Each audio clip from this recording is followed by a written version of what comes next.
today's video, we are going to be creating the fan, just the inner body portion without the actual blades.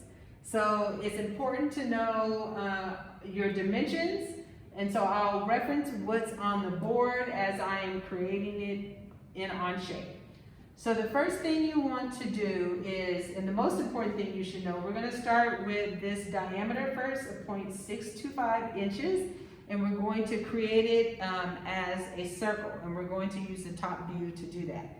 So going to Onshape, you want to click on Sketch, and then click on your top view, your plane of your top view. So it's as if you're suspended above the fan and looking down on your diameter. So I'll click top plane, and then I'll also click top in the cube so you can orient your sketch as if you're looking straight at the plane, a straight line of sight.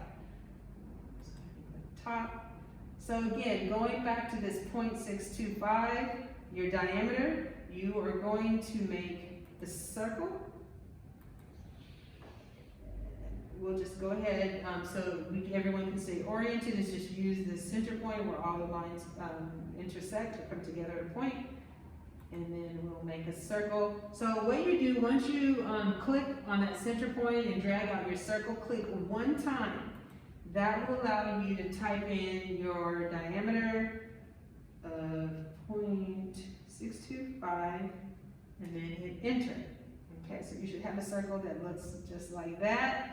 And then go ahead and accept OK to the sketch. So the next thing we want to do, we just put the diameter in.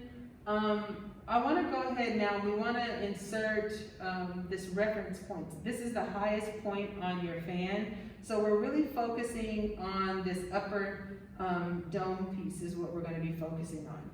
So using your mouse, a lot of times I can just freely rotate it to where I want it, but for those of you that may not be as skilled, just go ahead and begin to rotate what you see with a couple of clicks, right? It looks a little disorienting at first, but you want to rotate it so now where you're just seeing the flat side of that circle that you made at that 0.625 diameter.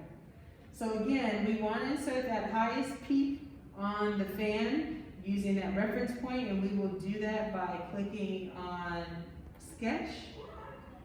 Oh, sorry, not on Sketch. Oh yeah, on Sketch, and then go ahead and select the plane that you're currently in, and then it will open up a host of functions, and this is where we want you to insert a point. Don't worry about how far the point, where the point is on the vertical line just yet. We can add the dimensions for that. So go ahead and click point, and just underneath your circle, on mine, if we were in a little closer, you can see some dashed yellow lines, and that just lets me know I have my point lined up with the center of the circle above it. Go ahead and click one time, and then going back to my fan, there's already a measurement. We've taken the liberty to measure. There was this kind of on your, I don't know, I call it kind of like a line of demarcation, but whenever they fabricated it, you will see on your fan this really, really thin, kind of plastically little piece.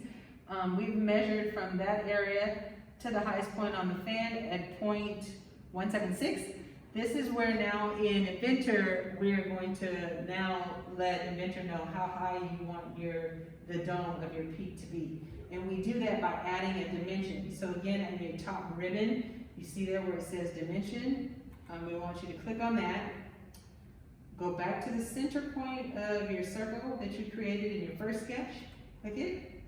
And then go down to the point that you inserted and make a click on that, and now we can enter that 0.176. 0.176. All right. So now let's go ahead and say everything is set. I have my point in, I have my point at the correct height, and I'm going to accept that. And now we'll move on to the second point, is now where we will fill in the dome of your fan. And the way to do that, so you can, well, I won't rotate it now actually. I want you to hit sketch again. Or actually, I'm sorry, let me close it, don't hit sketch. Now this is where it gets a little tricky for some people. I realize some people are seeing a little bit, have different choices in their ribbon than what you see on mine. But look for the icon that says plain, and then just to the right of that, you have this offset surface. There's this drop down menu here, and it has some functions in it. I need you to find the one that says fill, click it, right? So now you have this prompt, and the system is saying, well, what do you want me to fill? The best way to see what you need to do, and if you have a mouse or if you're using your trackpad, is just to orient it just a little bit so you can see the circle you made as well as that point that you inserted. So the computer wants to know what edge. You're going to use the edge of the circle, right? And now it's saying, what do you want me to fill from this edge to where? You want to use this guide. So this point is a guide. At this point, you need to click guide, right? And then go here and click that point that you inserted. And as you can see, it filled it in, right? From that bottom half of your circle to that guide. And now you accept it. So now you have the upper part of your dome. And let me try and, oh, this worked out a little tricky. There's your dome there.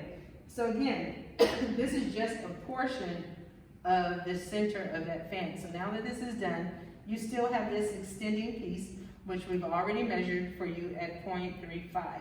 So then I'll show you how to add that in. Again, you want to always orient everything you're working on as if you are looking at it directly. And I like to just figure out what surface I'm on. I think this is the bottom there. So this is the bottom of my dome.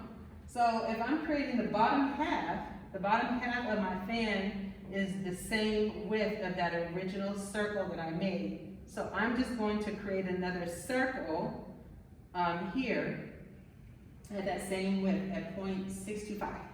So let's go to sketch, pick your plane, select circle, and then right in the center, click, and then just drag it out a little bit, click once, and then enter 0.625, enter, right? And so now you have one circle sitting exactly over the other, and it's here where you can go ahead and you can extrude that surface or that circle. I'm just going to rotate it just a little bit so you can see what's happening. Actually, where did it do my dome? Did it cover up my dome? No, let me go back. I don't want to do that actually because I want you to see each step. Let me go back to extrude. Select the circle. I don't know what it actually did. Did it get rid of my Change the arrow direction. Oh yeah, I'm sorry, I see, yeah, there's my dome embedded in my extrusion. So let's change the direction. Thank you, Ms. Cope. And let's put it at this 0.35.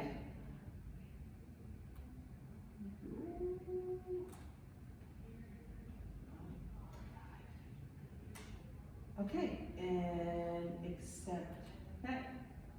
It looks a little big though, huh? Bottom half, 0.35. Okay, we'll just leave it like this for now.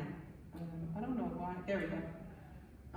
It's probably a little off, and I can check the measurement, you can check the measurement later. But now let's add the internal circular piece. This is the part of your fan that connects to the extending part on your motor, right, that will spin your fan. So let's go ahead and insert that, and again, I will orient my work to the bottom. Again, I'll be working here, direct line of sight, and I'll just kind of line everything up. Oh, line it for me, there we go. And then let's go ahead and, oh my gosh, I haven't done this one yet. Let's go ahead and put the circle in and then shell it. I'll see if it will shell. Can I pause? Yes.